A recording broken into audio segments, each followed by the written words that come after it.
Spoštovani gospod predsednik, spoštovani sodelavci, prijatelji in sorodniki, ki ste prišli na to slovesnost. Za odločitev o podelitvi zlatega reda za zasluge se predsedniku gospodu Borutu Pahorju iskreno zahvaljujem.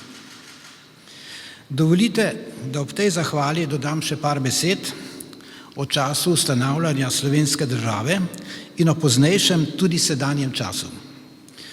V zgoščenem zgodovinskem času poznih 80. let in zgodnjih 90. let prejšnjega stoletja sta bili na eni strani hierarhija, katere oblast ni bila demokratična, in na drugi strani ljudsko gibanje ter duhovna skupnost, katere pogled na prihodnost je slonel na vrednotah slovenstva, svobode in evropejstva.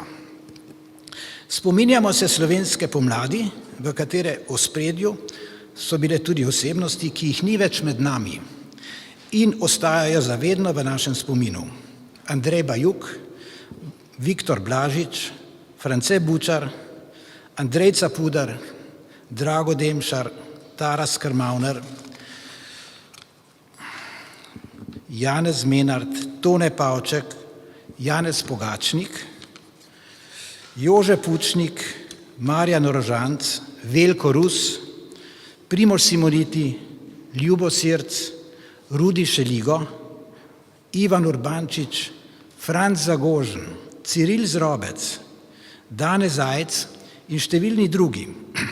Pravkar omenjeni in seveda vsi tisti, ki so danes še med nami, so se svojo ustvarjalnostjo, osebnim pogumom in intelektualnim poštenjem skupaj ustvarili duhovno središče naroda, ki je bilo odločilni razlog za ustanovitev suverene slovenske države.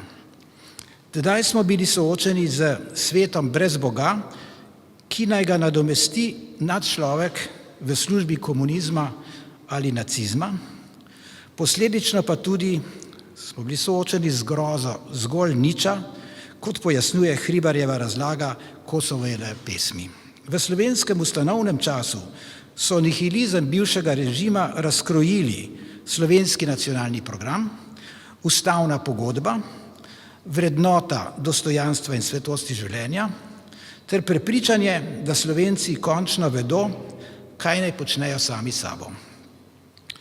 Središče nacije sovpada z območjem svetega, z moralnimi simboli, ki ustanavljajo narod in njegovo državo. Posameznikovo istovetnost ter nacionalno skupnost usodno določa razmerje med obema. V letih zgoščenega zgodovinskega časa slovenske pomladi je bilo potrjeno in utrjeno neposredno, pa tudi z plebiscitom, novo ustavo, vojaškimi uspehi in mednarodnim priznanjem soglasje vseh plasti ljudstva o temeljih Slovenske republike.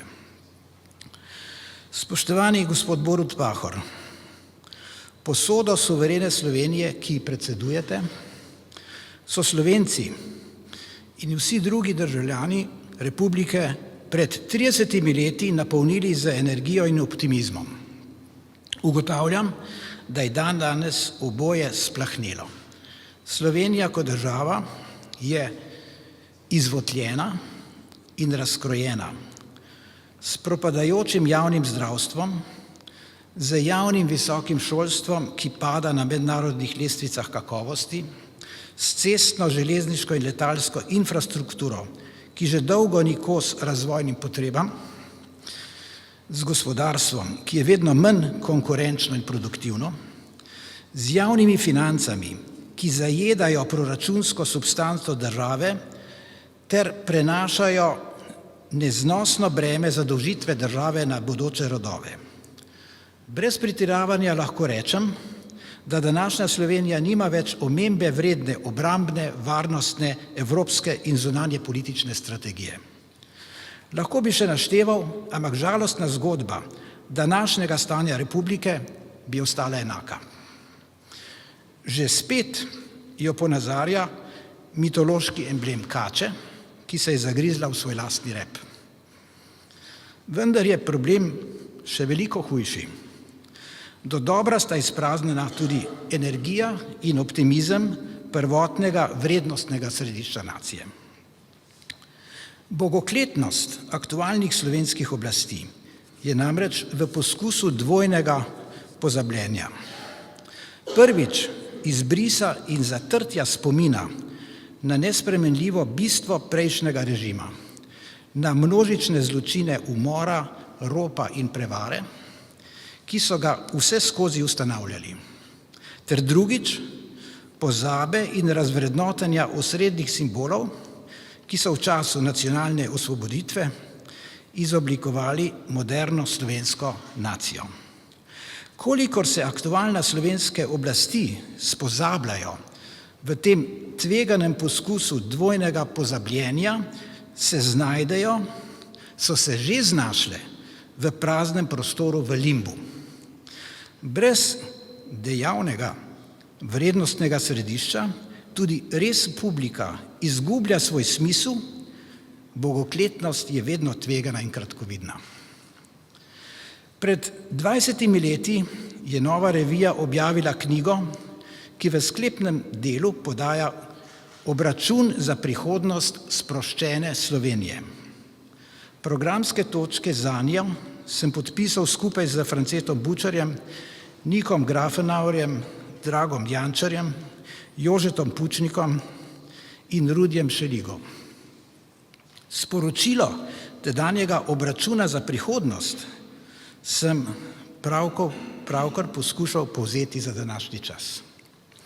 Tudi danes pa ne dvomim, da bo sedanjo grozo zaradi ponovljenega nihilizma neizbežno in ponovno razkrojila slovenska prvotnejša in preprosto človeška izkušnja radosti do življenja. Gospod predsednik, zahvaljujem se vam za priložnost povedati še teh par besed.